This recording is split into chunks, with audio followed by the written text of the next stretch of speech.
नमस्कार, मैं सुरेश कुमार। सबसे पहले आपसे रिक्वेस्ट है कि अगर आपने चैनल को सब्सक्राइब नहीं किया है तो सब्सक्राइब बटन पे क्लिक करके चैनल को ज़रूर सब्सक्राइब कर लें।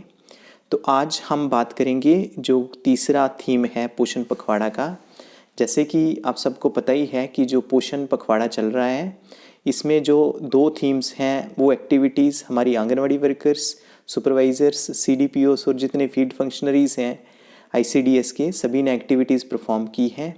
अब जो कल मतलब 31 मार्च से लेके 3 अप्रैल तक जो है वो तीसरा थीम रहेगा और उस थीम का नाम है सक्षम आंगनवाड़ी। जैसे कि आपको पता है कि पहले था promotion and popularization of Shri Anna oblique millets for nutritional wellbeing, दूसरा था स्वास्थ्य बालक स्पर्धा और अब जो है वो तीसरा थीम है वो है सक्षम आंगनवाड़ी, जो कि 31 मार्च से लेके 3 अप्रैल तक चलेगा। तो अब आपके माइंड में ज़रूर आता होगा कि ये सक्षम आंगनवाड़ी क्या होते हैं।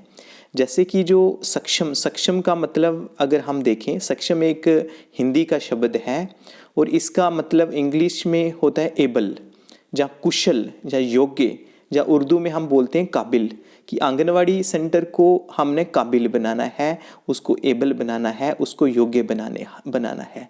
लेकिन किस योग्य बनाना है, तो उसके लिए हमारे पास गाइडलाइंस हैं सक्षम आंगनवाड़ी की, जो गवर्नमेंट ऑफ इंडिया से ले डाउन की गई हैं। इसमें है मिशन सक्षम आंगनवाड़ी एंड जो पोषण 2.0 चल रहा है उसके रिलेटेड जो गाइडलाइंस हैं। हम जो मेन जे तो बहुत बड़ा जो कॉपी है, जो गाइडलाइंस की बहुत बड़ी कॉपी है, इसको आप देख सकते हैं वेबसाइट में भी जाके। लेकिन जो मेन हम बताना चाहते हैं कि जो सक्षम आंगनवाड़ी सेंटर में कौन कौन से कंपोनेंट्स आएंगे, तो यहाँ पे दिया हुआ है 1.3 में कि इंपॉर्टेंट कंपोनेंट्स ऑफ सक्षम आंगनवाड़ी एंड पोषण 2.0। इसमें जो 4 कंपोनेंट्स हैं सक्षम आंगनवाड़ी में जो इंपॉर्टेंट बताए गए हैं। नंबर 1 है कि जो न्यूट्रिशनल सपोर्ट होनी चाहिए for Poshan through supplementary nutrition programme for children of the age group 6 months to 6 years, pregnant women and lactating mothers, and for adolescent girls in the age group of 14 to 18 years in the aspirational district and northeast regions। तो इसमें क्या है कि सबसे पहले सक्षम आंगनवाड़ी में है कि आंगनवाड़ी सेंटर में जो सप्लीमेंट्री न्यूट्रिशन है वो अवेलेबल होगा, वो 300 डेज़ के लिए अवेलेबल होगा।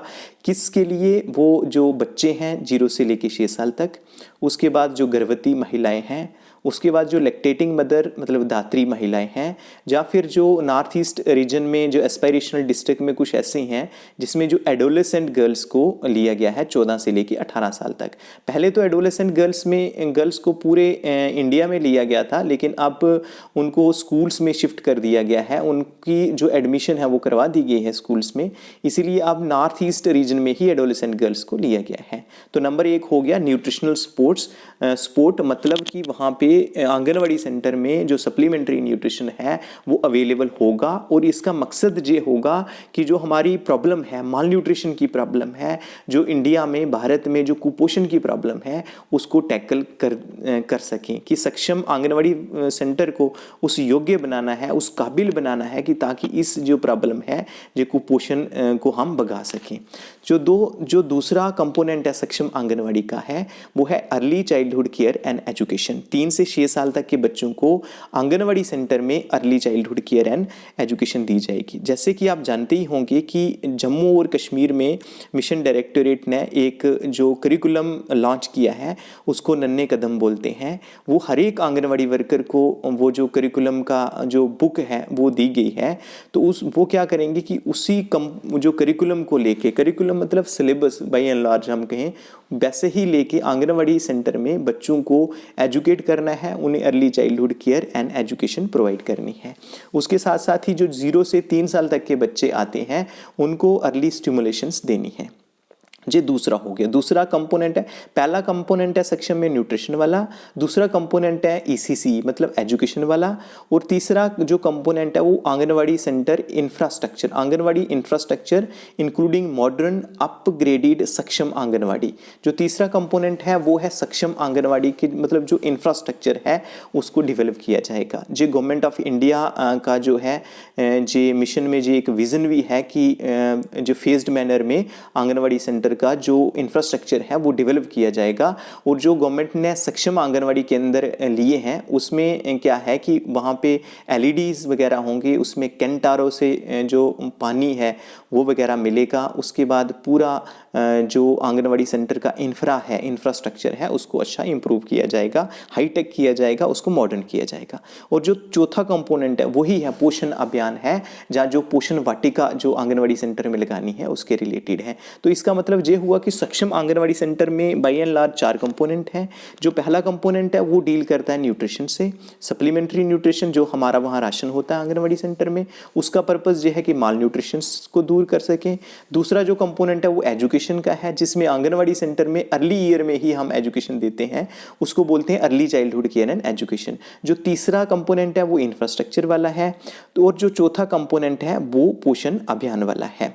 तो ये आपने 4 कंपोनेंट्स लेके चलना है। आई थिंक कि आपको सक्षम आंगनवाड़ी के बारे में अब डाउट क्लियर हो गया होगा। तो जैसे ही हम देखते हैं थीम सक्षम आंगनवाड़ी सेंटर डालेंगे, जो हमने जी एक्टिविटीज़ जो पोषण अभियान जन आंदोलन में भी अपलोड करनी है, उसके बाद जब लेवल चलते हैं वो आंगनवाड़ी सेंटर लेवल में जाएंगे। तो select anganwadi centre level, select anganwadi centre जो हम कोई भी चलो हम आंगनवाड़ी सेंटर सेलेक्ट करेंगे।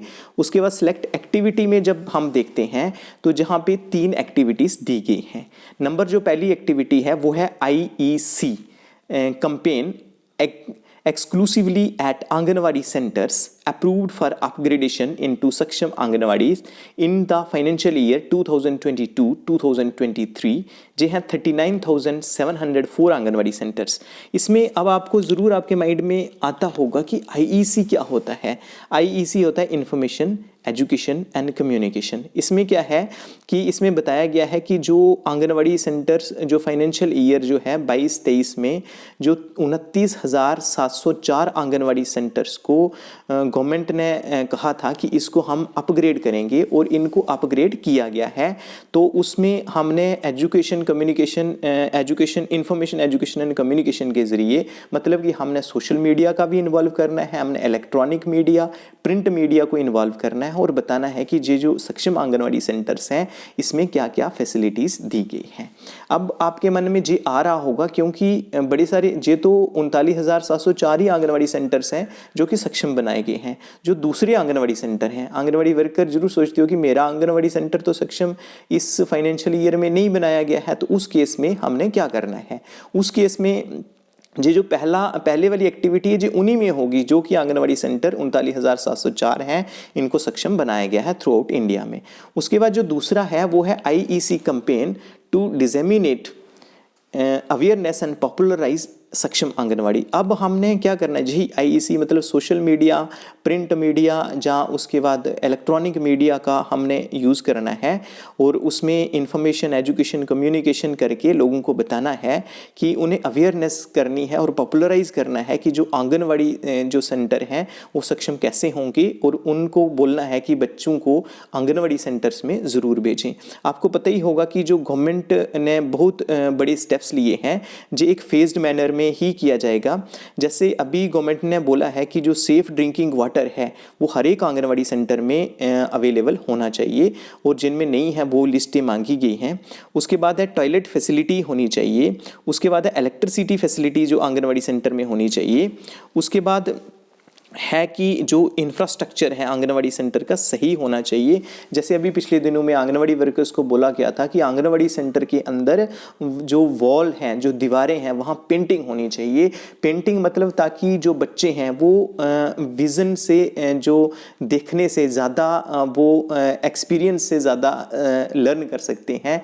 वो विजुअलाइजेशन जब वो देखेंगे उसको वॉल पेंटिंग को देखेंगे तो उनके जो माइंड में उनके दिमाग में जो स्ट्रक्चर है वो चीज़ें बैठ जाएंगी, तो अच्छे ढंग से उनका जो early childhood care and education हम अच्छे ढंग से प्रोवाइड कर सकते हैं। इसीलिए सभी आंगनवाड़ी वर्कर्स को कहा गया था कि उन्होंने क्या करना है कि आंगनवाड़ी सेंटर में वॉल पेंटिंग करनी है, और आंगनवाड़ी सेंटर एक लाइव दिखना चाहिए कि ये आम रूम नहीं है आंगनवाड़ी सेंटर में, ताकि बच्चे जाके वहाँ पे खेलें, खेल खेल में पढ़ें। तो हमने वैसा आंगनवाड़ी सेंटर बनाना है। उसके बाद जो पोषण वाटिका के बारे में बताना है हमने, तो ये जहाँ पे ये जो फर्स्ट नहीं है वो सेकंड एक्टिविटीज़ तो हर एक आंगनवाड़ी वर्कर जो है वो करके लोगों को अवेयर कर सकती हैं। और थर्डली कि हमने हमारी आंगनवाड़ी सेंटर क्या क्या घर घर जाके, जैसे एजुकेशन डिपार्टमेंट में टीचर जो हैं वो घर घर जा रहे हैं और वो कह रहे हैं कि अपने बच्चों को हमारे स्कूल में, जो गवर्नमेंट स्कूल हैं वहाँ पर भेजो। तो यही कंपेन जो है वो आंगनवाड़ी वर्कर्स को चलानी है और लोगों को बताना है कि अगर आप हमारे आंगनवाड़ी सेंटर्स में भेजेंगे बच्चों को तो हम ये सभी फैसिलिटीज़ जो हैं, एक अर्ली चाइल्डहुड केयर है एंड एजुकेशन है, न्यूट्रिशन फैसिलिटीज़ हैं, हेल्थ फैसिलिटीज़ हैं, उसमें आपको पता ही है कि जो RBSK की टीम आती है उसमें कोई हेल्थ रिलेटेड इशू हो तो वो सॉल्व करते हैं। तो ये चीज़ें आप लोगों ने बतानी हैं, जो लोगों को बुला के कम्युनिटी लेवल पे PRIs को बुला के, और जो पर्टिकुलरली हमने फोकस करना है जो पेरेंट्स हैं, बच्चों के पेरेंट्स हैं, ताकि वो आंगनवाड़ी सेंटर में बच्चों को भेजें। उसके बाद ये जो हम अदर्स पे भी जा सकते हैं, अदर्स मतलब जो सक्षम आंगनवाड़ी सेंटर के रिलेटेड आपने जो मैंने बातें बताई हैं वो आपने सभी को बतानी है। उसके बाद ये भी है कि आप क्या कर सकते हैं कि जो थीम, क्योंकि ये 3 ही थीम रखे गए थे इस पोषण पखवाड़ा में, जो चौथा वाला थीम है overall nutrition non thematic regular जन आंदोलन एक्टिविटीज़ फॉर मास सेंसिटाइजेशन। तो इसमें आप जहाँ भी क्लिक कर सकते हैं, जहाँ क्लिक करके आप देखेंगे कि इसमें तो बहुत सारी, इस थीम में बड़ी सारी एक्टिविटीज़ हैं। जब हम एक्टिविटीज़ सेलेक्ट करते हैं तो sensitisation activity for first 1000 days, जो पहला 1000 गोल्डन डेज होते हैं, 1000 गोल्डन डेज होते हैं from the day of conception, जब एक लेडी कंसीव करती है उसके बाद जो बच्चा है, जब तक बच्चा जो 3.5 महीने का हो जाता है, उस फर्स्ट 1000 जो हैं गोल्डन डेज जो हैं जी उनको इंक्लूड किया जाता है। मतलब उसमें हमने कैसे केयर रखनी है। तो उसके बाद पुस्तिका आधार के बारे में है, उसके बाद डायरिया के बारे में बताना है, हाइजीन के बारे में बताना है, एनीमिया कैंप लगाने हैं, उसके बाद एनीमिया कैंप प्रेग्नेंट लेडीज़ और लैक्टेटिंग मदर के बारे में उसके के लिए लगाने हैं, जो एडोलेसेंट गर्ल्स के लगाने हैं। जी एनीमिया कैंप पे ज़्यादा जोर दिया गया है, क्योंकि गवर्नमेंट चाहती है, सरकार चाहती है कि जो हमारा भारत है वो एनीमिया मुक्त भारत हो जल्द से जल्द, क्योंकि ये देखने में आया है कि जो मैटरनल मोर्टेलिटीज़ रेट्स हैं वो एनीमिया की वजह से ही ज़्यादा होते हैं, क्योंकि खून की कमी होती है। जब माँ बच्चे को जन्म देने लगती है तो उस समय प्रॉब्लम क्रिएट होती हैं। तो इसलिए अगर हम एनीमिया को सॉल्व करेंगे तो हमारी जो बहुत सारी प्रॉब्लम्स हैं, हेल्थ रिलेटेड इश्यूज़ हैं, जो मैटरनल मोर्टेलिटी रेट है, जहाँ जो child mortality rate, maternal mortality rate होता है कि जो माँ बच्चे को जन्म देते हुए मर जाती है अनफॉर्चुनेटली, तो उसको सॉल्व करने के लिए यही है कि जो हम एनीमिया मतलब खून की कमी ना होने दें। तो उससे क्या होगा कि जो इन्फेंट मोर्टेलिटी रेट है या चाइल्ड मोर्टेलिटी रेट है, मतलब जो बच्चों का मृत्यु दर है, उसमें भी कंट्रोल किया जा सके, जो कि गवर्नमेंट का पर्पस है, गवर्नमेंट का ऑब्जेक्टिव है। उसके बाद ये एनीमिया कैंप वगैरह लगाने हैं हमने आंगनवाड़ी सेंटर्स में। उसके बाद पंचायत को भी सेंसिटाइज करना है एनीमिया के बारे में। उसके बाद कंप्लीमेंट्री फीडिंग जो है, आपको पता है कि 6 महीने तक बच्चे का जो पहले माँ का दूध ही पीता है, उसके बाद जो कम्प्लीमेंट्री फीडिंग दी जाती है, एडिशनल डाइट दी जाती है बच्चे को, सेमी लिक्विड या जो सेमी सॉलिड फूड दी जाती है, उसके बारे में बताना है। और आंगनवाड़ी वर्कर ब्रेस्ट फीडिंग के बारे में बताएंगे, जो लैक्टेटिंग मदर हैं, कि जो बच्चों को माँ का दूध ही देना चाहिए और उसकी क्या रेलेवेंस है।